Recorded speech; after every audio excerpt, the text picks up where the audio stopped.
All right, welcome everyone to another coffee tasting. My name is Aaron Taylor and I'm your host. Today we are trying the Christmas Espresso blend.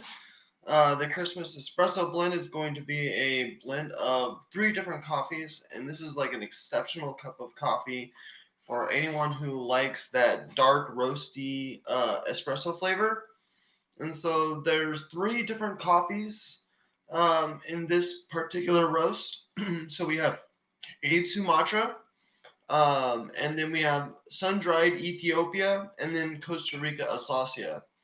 And so with these three particular blends of coffee, we're going to get a lot of those earthy herbal spice notes from the Sumatra, and then we're going to get a lot of those bright acidic notes from the sun-dried Ethiopia, and then we're going to get a nice balanced flavor from the Costa Rica Alsacia with those nutty and caramely notes.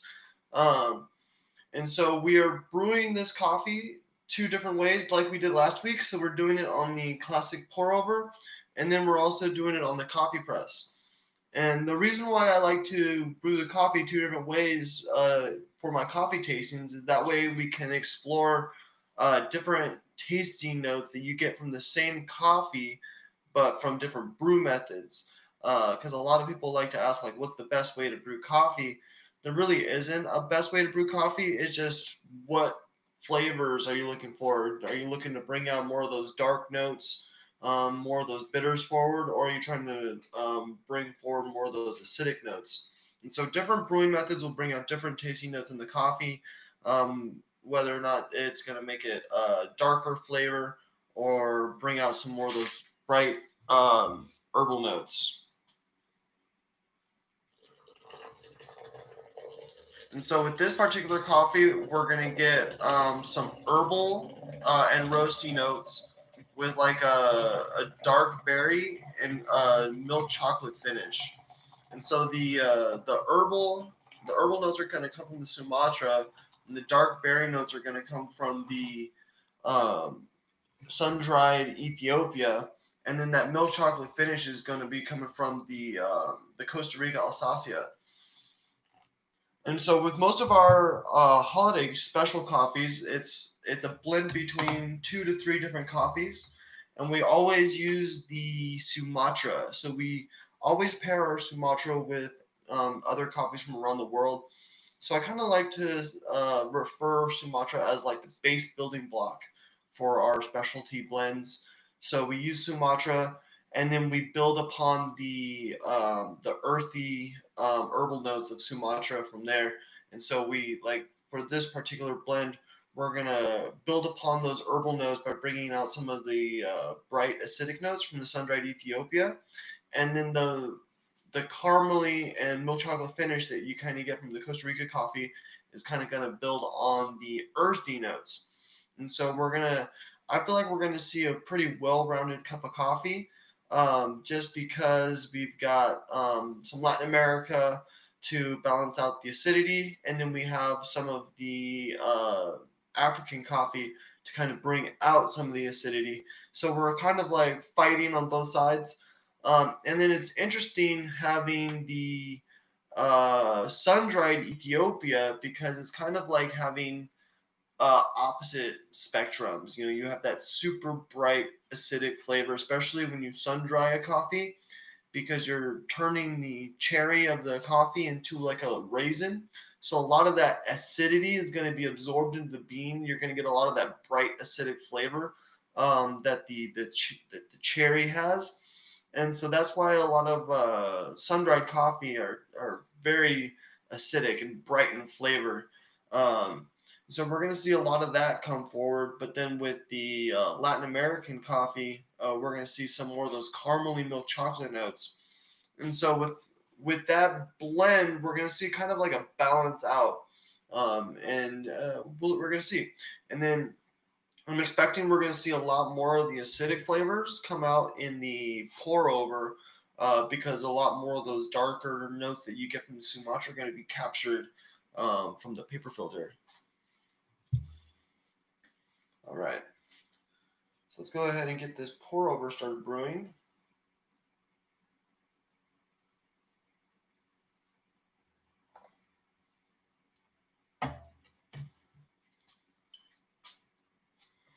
Sumatra is a good coffee to build a base blend roast off of because of its strong notes that it has. It's got those deep dark bitter notes that encompass the whole tongue, and then that way when you have that flavor to build off of, you can kind of mellow it out more towards like the nutty side, kind of bring out more nutty flavors. Or you can bring out more, mellow it out by bringing out more acidic flavors and bringing out some more of that herbal flavor in the coffee. And so, depending on what kind of coffees you blend Sumatra with, is going to help bring out some of those other flavors that you kind of see um, in that particular roast. Sorry, guys, that was loud. Right next to the mic, so that's my bad.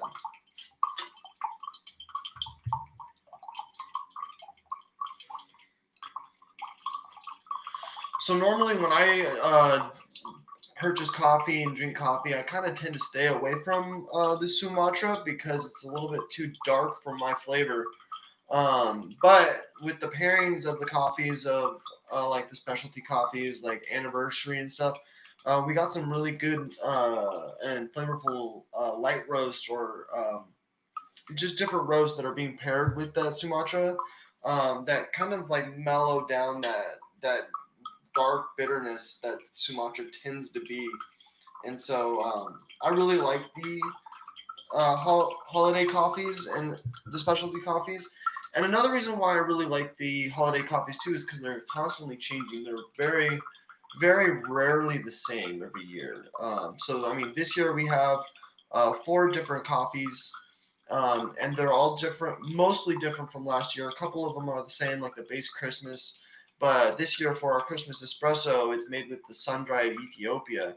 So that is unique and different for this year that we're getting the sun-dried Ethiopia mixed in with some Costa Rica Alsacia, and then also being mixed in with Sumatra. So Sumatra, Ethiopia, and Costa Rica.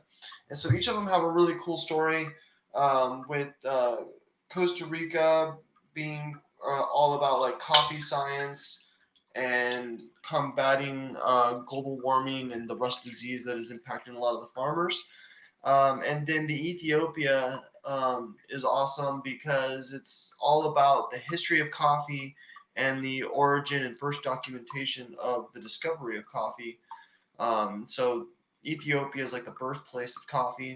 And then we have Sumatra, which is really all about like development in like third worlds where most of their economy relies on exports, and coffee is one of those major exports in some of those parts of the world, especially in Sumatra and the neighboring islands in that area. Like coffee plays a major part in economics in that part of the world, and so making sure that we can keep people growing coffee uh, is also helping them, making sure that they're making their money as well. And so we play a vital part in making sure that different parts of the world can continue to thrive just by drinking the cups of coffee that they provide us.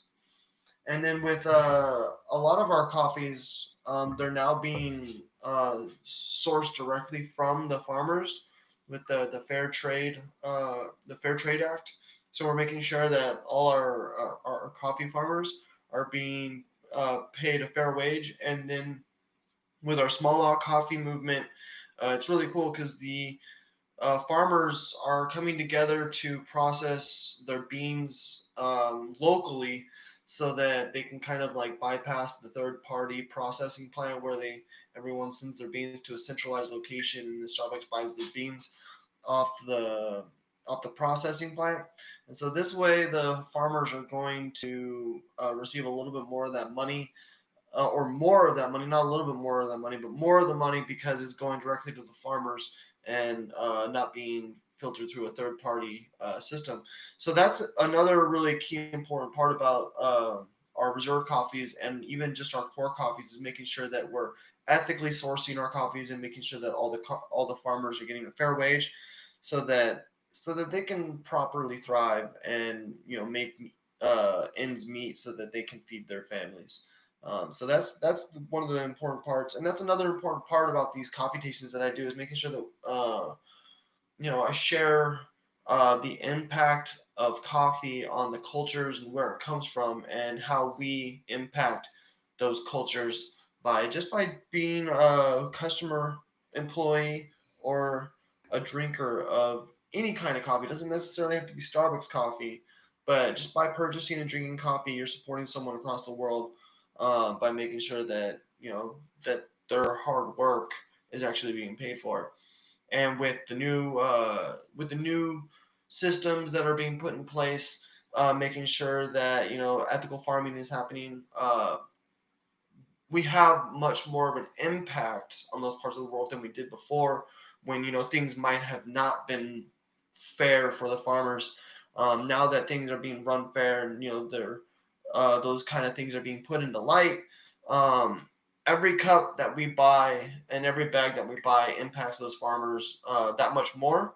And so I can't express how important it is that we share the story of that we are helping people around the world just by drinking coffee and exploring the world through it. And so that's why these coffee tastings are important. So we're gonna go ahead and taste the coffee. So first we're gonna go ahead and taste the pour over. And so, like I said earlier, this particular coffee, I'm expecting it to have a lot of those bright notes from the Ethiopia. It is sun dried, so it is going to be fairly acidic. So with this, I'm assuming it's going to be very very bright, but we will see, because some of the coffees that we tried before, the acidity came out a lot more in the French press.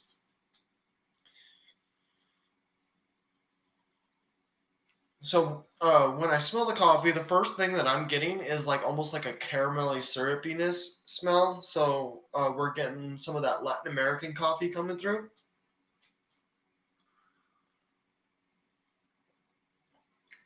Oh wow. Okay. So immediately right off the bat, I'm getting a hard roastiness towards the front of my tongue, like campfire almost. It's very very roasty, and then you get immediately after you get hit with that roastiness, you get that bright acidicness on the sides of your tongue, and then now that the coffee's kind of washed away, I'm left with a little bit of acidicness on the sides of my tongue, with a little bit of dry floraliness, almost like as if I put like a petal, a flower petal on the back of my tongue, and it's just like absorbed all the moisture. So it's got like that florally flavor and leaves my palate a little dry in the back. Wow, that is that is really really dark. Um, for a pour over, I'm surprised in how much that roastiness comes through in the pour over, and then that the acidity kind of takes a back seat in the very beginning, and then kind of like creeps forward as the bitterness kind of washes away. The acidity kind of comes forward, and then you're left with a dry palate. So this one you're definitely going to want to pair with something savory. That's for sure. Especially if you're going to do a pour over, because you want to combat that dryness that it leaves behind. Okay, and so now this is the coffee press, and we're going to taste the notes that are going to be vastly different. This one, I'm going to assume a lot more of that smokiness is going to come through. The acidity is going to take more of a back seat. I'm assuming, but we will find out, because for some of the other coffees, the French press, the acidity really came forward. So I can tell you right off the bat, smelling the French press coffee, I am getting a lot more of those acidic notes just from the scent of the coffee. So let's go ahead and taste this coffee and see how much it varies versus the pour over.